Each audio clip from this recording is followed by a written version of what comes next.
And welcome back to yet another exciting week of the Lazy Money Game. In this week's episode, I will start by giving an update to my portfolio, and then I will try and answer a question which I have received from the audience as well. So let's start with a portfolio update. The first thing we immediately notice is that there was a red circle for this week's episode. If we then go to the portfolio values tab, it seems like the value of the portfolio is unchanged, but since my portfolio is in fact down $14 compared to last week, I thought it made most sense to put in a red circle. The reason why it seems unchanged here is that I'm always rounding down to the nearest $100. And you can also see here that my costs have not changed, meaning no buying and no selling within this week. And if we continue to my favorites tab, namely the dividends tab, then we can see this has been a pretty good week since I have received a little more than $150 and they all came from AppV. If we then go back to the overview arc just to see how each individual stock has been performing within this week, then there are 4 stocks which I would like to highlight, namely AppV, Activision Blizzard, Citigroup, and Store Capital, since I'm following pretty closely the 13F filings from Berkshire Hathaway, meaning what they have been doing over the last quarter. So let's take a closer look at that, and then let me explain why I want to highlight these 4 companies, since there have been movements in Berkshire Hathaway for these 4 companies. And of course, I will include a link in the description below for this web page. So what you can see here is what Berkshire Hathaway had in Q4 of 2021 compared to Q1 of 2022. So if we look at the 13F filing for companies which are in my portfolio, and if we start from the top, namely with AppV, that is on the bottom here for Berkshire Hathaway, we can see that they have completely sold out of this position. So they have sold a little more than 3 million shares of AppV for a little more than $410 million US. If we then go to Activision Blizzard, well, then we can see here Activision Blizzard, they have significantly increased their stake from 14.5 million shares to 64 million shares. So now the value, instead of being $975 million, is $5.1 billion US. If we then continue, then we have Citigroup, which is a completely new position in Berkshire Hathaway. They have acquired a little more than 55 million shares for $2.9 billion. And finally, the last share, which is also in my portfolio, is Store Capital. They have decreased the amount of shares by 40%. So this is quite interesting for me to see these 4 movements. What should I make of this? So let's start by quickly running the numbers through Excel, since it's very easy to calculate how much they have received on average for the AppV shares, since they have sold 100%. So we can see that they received a little more than $410 million for the little more than 3 million shares. That gives us an average price of $135.4 per share. And the same goes for Citigroup. We can see how much they have paid for each individual share, since they paid $2.9 billion and they acquired a little more than 55 million shares, giving us an average price of $53 US per share. So if we go back to the overview of my portfolio, well, currently AppV is valued higher than what Berkshire Hathaway have sold them at. And since Berkshire Hathaway or Warren Buffett is a value investor, well, I believe that he have either lost faith in the company or he thought that it was significantly overvalued. So I am, of course, quite curious to see what is it that Warren Buffett is seeing in AppV, which I am currently not. I don't really have an answer for it.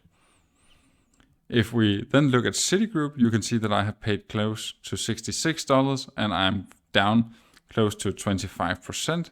And Berkshire Hathaway has acquired their position for around $53 per share. And currently you can actually buy cheaper than what Berkshire Hathaway has been doing. And this is a financial service company. It's a bank. And usually this is where Warren Buffett shines. He has made a lot of his fortune in financial services.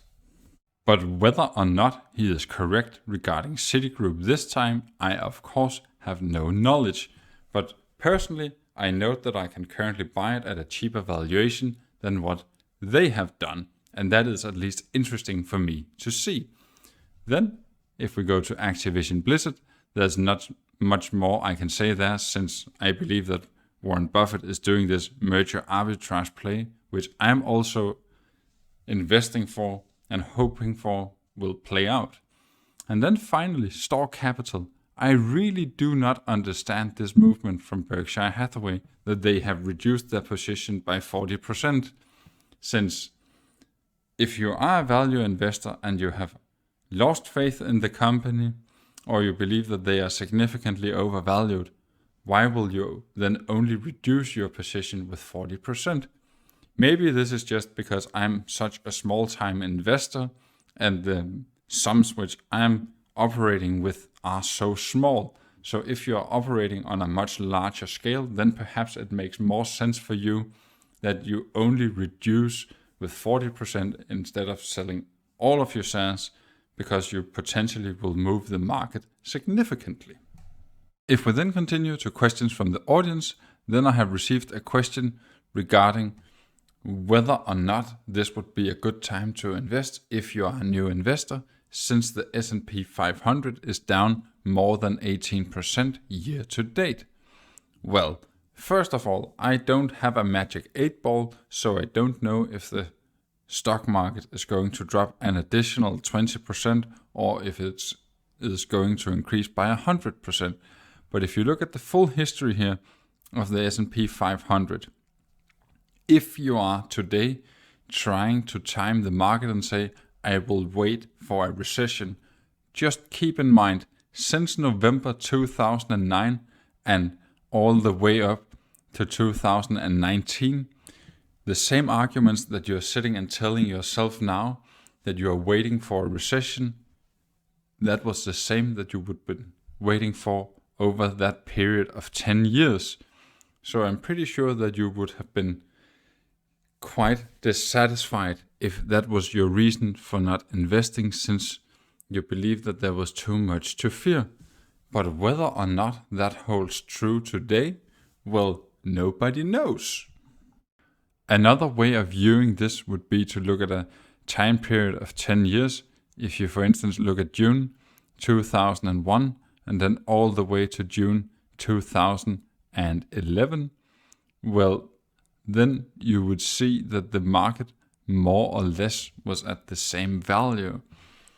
So if you are trying to dollar cost average instead, meaning every single month or every single quarter, you simply just invest in the market, well, you would actually still have had a positive return by using a strategy like this, even though the market just went sideways. So you really have to think about the long term and not just a couple of months like the first quarter here in 2022. I mean, it's really good to look at the history here from June in 2000 and then dropping all the way down to 2002, meaning a period of more than 2 years where you would just have seen your investment decreasing from a little less than 1,500 and all the way down to below 900. I mean, that is a significant loss that you would have at that period of time. But if you just hold your investment for a long enough time period, even if you're just having the broad market, you will end up with significant returns. So hopefully this answered your question on whether or not today is a good time to start investing. I mean, since nobody has a magic 8-ball, my usual suggestion is, if you're not trying to find individual businesses, then just do a dollar cost averaging strategy. And I always suggest that you start out small, because only once you have skin in the game, you will know what you're actually comfortable doing. So start out small, be a little more familiar to what you're doing, and then you can always scale from there. And this actually sums it up for yet another exciting week of the Lazy Money Game. So if you have enjoyed the content, then please consider leaving a like. It really helps out the channel a lot. And until I see you next time, bye!